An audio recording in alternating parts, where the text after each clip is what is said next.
Num canto esquecido do Kentucky rural, em 1909, nascia um menino que marcaria para sempre a história do cristianismo moderno. Seu nome, William Marion Branham. Filho de pais humildes, numa cabana de madeira sem janelas de vidro, sua chegada ao mundo não chamou a atenção, pelo menos não da terra. Mas dizem que, naquele exato momento, uma coluna de luz entrou pela janela da cabana e pairou sobre o recém-nascido. A parteira ficou paralisada, o pai ficou em silêncio, e a mãe apenas segurou o menino, sem saber que carregava nos braços um profeta. Desde cedo, Branham foi marcado por experiências espirituais. Aos 7 anos, enquanto carregava baldes de água do poço, uma voz do vento sussurrou entre as árvores: "Nunca beba, nem fume. Haverá uma obra para ti quando fores mais velho." Ele correu, com medo. Contou ao pai, mas ninguém acreditou.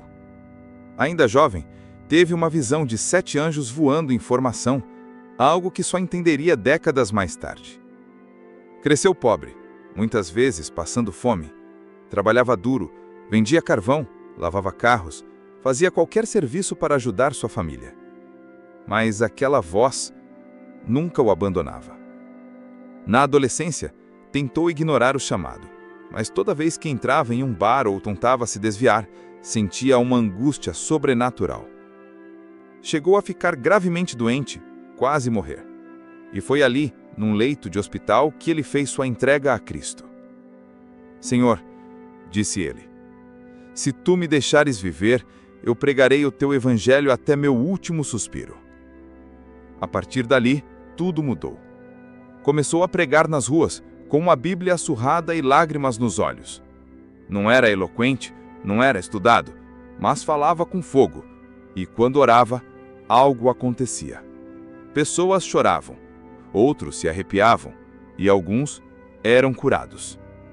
Em 1933, algo ainda mais sobrenatural aconteceu.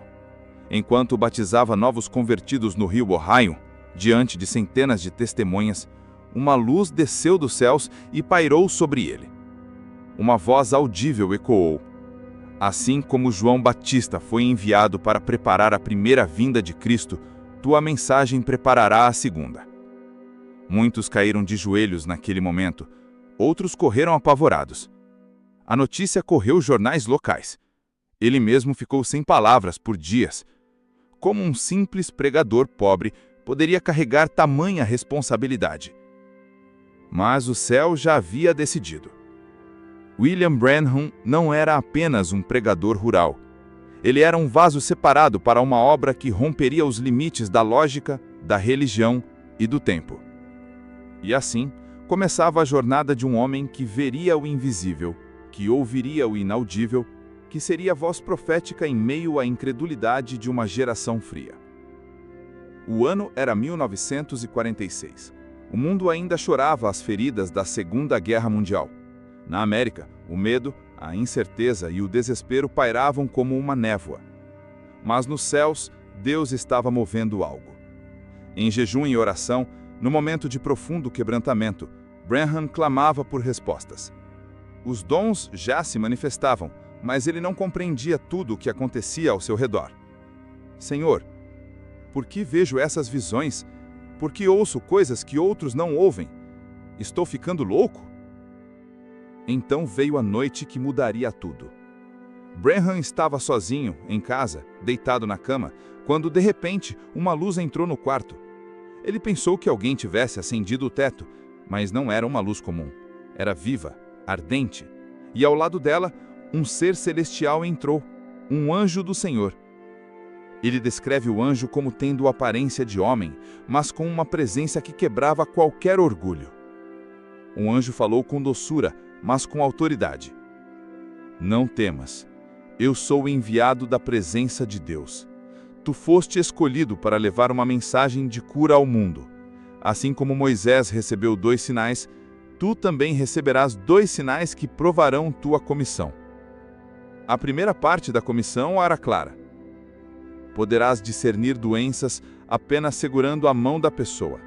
Elas aparecerão visivelmente em tua própria mão e tu saberás o mal que as aflige. A segunda: te será revelado os segredos dos corações.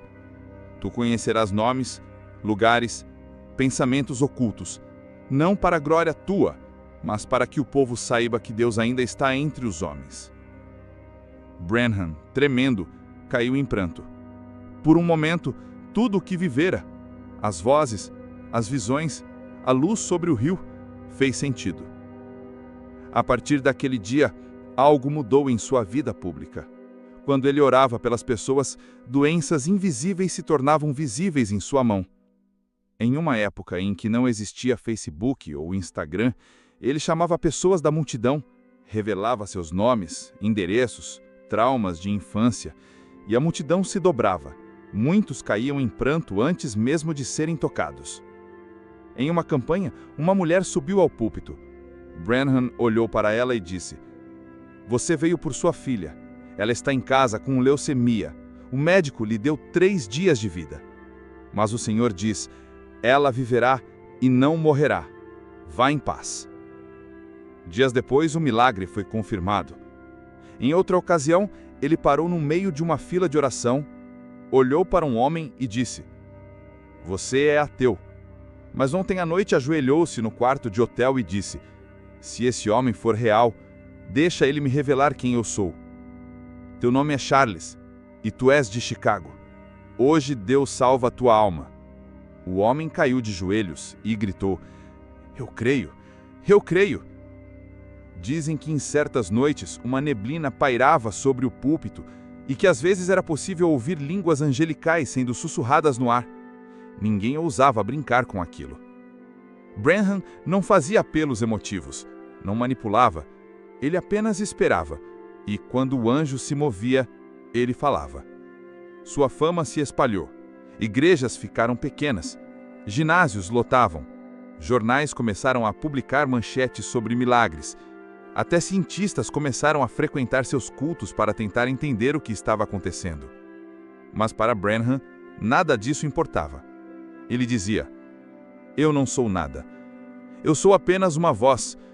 A luz é dele, a unção é dele. Eu apenas obedeço." Era o início de um ministério que quebraria as barreiras do natural e apontaria para o sobrenatural. William Branham não buscava multidões. Ele buscava obedecer àquela voz, a mesma que o visitou em 1946 e mudou tudo. A notícia se espalhava como fogo em campo seco. Um homem está orando e os doentes estão sendo curados. Não era mais um pregador carismático, não era apenas emoção coletiva. Era algo que rompia o natural e tocava o invisível. William Branham começava a percorrer os Estados Unidos, depois o mundo, em cruzadas onde milhares se reuniam não para ver um show, mas para encontrar o Deus que cura. Suas reuniões lotavam auditórios, ginásios, barracões de lona improvisados. Filas se formavam ainda de madrugada. Carros vinham de outros estados, enfermos em cadeiras de rodas, cegos sendo guiados, mães com filhos em fase terminal. O povo vinha, com fé e esperança nos olhos. Quando Branham subia ao púlpito, não havia música elaborada, nem palcos elaborados, apenas um homem simples, com a Bíblia aberta e os olhos fixos no céu. Ele começava a pregar, e aos poucos, o ambiente mudava. Uma unção palpável enchia o lugar. E então ele dizia: "O anjo do Senhor está aqui." E começava a chamar pessoas da multidão. "A senhora, de vestido azul, na 4ª fileira, você não está aqui por você. Seu marido está com câncer nos ossos. Deus vai tocá-lo agora. Você, jovem, tentaste suicídio há 3 dias, mas Deus tem um plano contigo.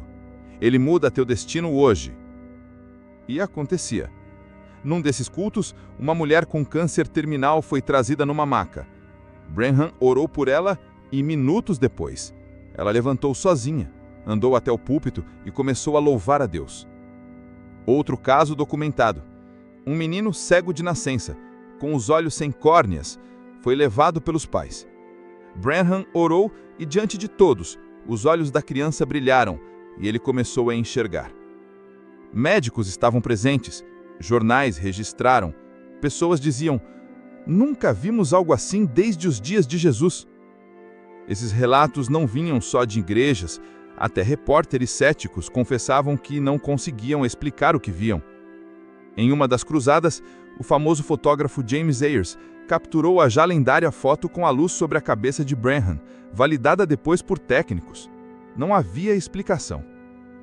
Dizem que em algumas reuniões, quando ele entrava no local, crianças começavam a chorar sem entender porquê, e adultos caíam de joelhos apenas pela presença manifesta de Deus que o acompanhava. Branham não aceitava ofertas exorbitantes, não exigia hotéis luxuosos e, frequentemente, era visto orando nos bastidores até tarde da noite, chorando pelas multidões. Enquanto muitos se alegravam, outros se incomodavam. Alguns líderes religiosos começaram a desconfiar. Acusavam-no de fanatismo, de manipulação emocional. Teólogos tentavam descredenciar os milagres com explicações técnicas. Mas as pessoas simples, os quebrados, os doentes, eles sabiam. Sabiam que aquilo não vinha da terra. Milhares se convertiam. Igrejas locais se enchiam. O fogo se espalhava. E por onde Branham passava, a fé no sobrenatural era reacendida. Ele não era apenas um homem em campanha. Era uma tocha carregando o mesmo fogo que queimava nos profetas antigos. Mas Branham sempre lembrava: não olhem para mim. Eu sou apenas o microfone. A voz é dele. E mesmo diante de fama crescente, ele se mantinha humilde, reservado, escondido em Deus. Porque no fim das contas, Branham não pregava a cura. Ele pregava Cristo. E Cristo curava. Os Estados Unidos já estavam em chamas, mas o fogo não podia ser contido. A notícia dos milagres atravessou oceanos, montanhas, barreiras religiosas e culturais. O mundo estava ouvindo falar de um homem que orava e o impossível acontecia. Em 1950, William Branham começou a cruzar continentes. Canadá, México, África do Sul, Índia, Finlândia, Suécia, Alemanha. Por onde ele passava, as multidões se formavam, e os céus desciam. Na África do Sul, mais de 50.000 pessoas se reuniram ao ar livre. Era gente vinda das tribos, dos campos, das favelas e das cidades. Muitos nunca tinham visto um americano, mas vinham pela fama dos milagres. Um homem surdo e mudo desde o nascimento foi trazido por missionários. Branham apenas tocou sua orelha e sussurrou: no nome de Jesus. E diante de todos, o homem repetiu a frase com lágrimas nos olhos. Gritos tomaram a multidão. Líderes tribais se ajoelharam no chão. Na Finlândia, ele orou por um menino atropelado, declarado morto por médicos. Horas depois, o garoto ressuscitou, respirando novamente. Branham revelou que havia tido uma visão daquele acidente 2 semanas antes nos Estados Unidos e que Deus já havia mostrado que o menino viveria. Os jornais finlandeses chamaram aquilo de um milagre bíblico nos tempos modernos. Na Índia, ele enfrentou um desafio ainda maior. Um sacerdote hindu trouxe um homem cego diante da multidão e disse: se seu Deus é real, faça esse homem ver. Branham orou com autoridade: Senhor, para que saibam que Tu és o mesmo ontem, hoje e eternamente, abra os olhos deste homem. O homem gritou, abriu os olhos, viu. Milhares de hindus se converteram naquele dia. O sacerdote caiu com o rosto em terra. Mas William Branham nunca buscava glória. Ele dizia: é o anjo do Senhor, eu apenas obedeço. Eu não sei o que vai acontecer, mas quando ele vem, eu apenas falo. Seus cultos inspiraram uma geração de evangelistas. T.L. Osborne, Oral Roberts, Tommy Hicks, A.A. Allen, Morris Cerullo, todos, direta ou indiretamente, foram influenciados por Branham. O que antes era raro, curas, palavras de conhecimento, sinais visíveis, agora se espalhava por toda uma geração que cria que o Deus dos atos ainda agia. Branham não fundou uma denominação, não construiu impérios, não vendia promessas. Ele apenas ia onde Deus mandava, e o céu o seguia. Dizem que em alguns aeroportos, quando ele desembarcava, as pessoas se prostravam sem saber por quê, sentindo um peso invisível de glória no ar. Dizem que em certos cultos, quando ele erguia a voz, era como se a atmosfera ficasse densa e o temor do Senhor enchia o ambiente. Branham dizia: o Evangelho é poder, e se não há poder, não é o Evangelho completo. Ele não fazia teologia complicada, mas quando orava, o espírito de enfermidade saía. Quando apontava, o pecado era exposto. Ele tinha apenas o ensino da vida, mas o céu confirmava cada passo. E assim, um homem sem diplomas, sem fama política, sem estrutura, estava abalando nações inteiras, apenas com oração, fé e obediência. O tempo passou. As multidões aumentaram. Os testemunhos se multiplicaram. A fama de William Branham já havia ultrapassado os círculos evangélicos. E mesmo assim, ele continuava o mesmo homem simples, quebrantado e escondido em Deus. Não era raro vê-lo ajoelhado por horas antes de uma campanha. Ele não confiava em carisma. Não confiava em métodos. Se o anjo não estiver lá, eu não prego, porque sem ele, sou apenas um homem. E quando o anjo vinha, o invisível se manifestava. Em alguns encontros, a atmosfera se tornava tão carregada da presença de Deus que as pessoas começavam a chorar antes da pregação. Não era emoção, era convicção. Pecados escondidos eram revelados. Corações frios eram quebrados. Você, mulher, está em pecado. Deus te chama ao arrependimento. Tua filha está doente aqui, mas o Senhor só a curará se teu coração for restaurado primeiro. E ela caía em prantos, confessava. A filha era curada. Branham não ministrava para entreter. Ministrava como quem via, como quem ouvia, como quem sabia. Diziam que às vezes ele parava no meio da pregação e ficava em silêncio por minutos, porque estava ouvindo algo no céu. Em uma cruzada, uma jovem foi trazida com uma doença de pele degenerativa, que deixava seu rosto coberto de crostas abertas. Branham orou uma única frase. Na frente de todos, a pele da moça começou a se renovar. Ali, no púlpito, ao vivo, diante de médicos. Gente desmaiou, outros caíram de joelhos. Foi impossível negar. Deus estava ali. Outro relato. Um homem carregado por amigos, completamente paralisado. Branham olhou e disse: Senhor, se eu sou o teu servo, que este homem caminhe agora. E o homem pulou da maca, começou a correr ao redor do altar. A multidão gritou como no dia do Pentecostes. Apesar de tudo, Branham nunca se considerava especial. Ele se recusava a ser chamado de profeta em público. Nunca usava títulos pomposos. Nunca se colocava no centro. Eu sou apenas um eco. O som vem do céu. Eu só repito. Recusava dinheiro em excesso. Preferia dormir em casas simples a hotéis de luxo. E sempre dizia: não olhem para mim. Eu sou nada. É Cristo. Sempre foi Ele. Ele não era apenas um homem de dons. Era um homem de temor. Temor de dizer algo fora do tempo. Temor de tocar a glória que era só de Deus. Temor de que o povo o colocasse onde só Cristo deveria estar. Em seus últimos anos de ministério, a unção era tão evidente que às vezes as pessoas caíam ao passar perto dele. Dizem que em um culto no sul dos Estados Unidos, uma senhora incrédula zombava dele sentada na última fileira. Quando ele começou a orar, ela ficou paralisada na cadeira por horas. Saiu do culto convertida. Dizem que ele tinha visões tão vívidas que às vezes entrava em transe durante a pregação.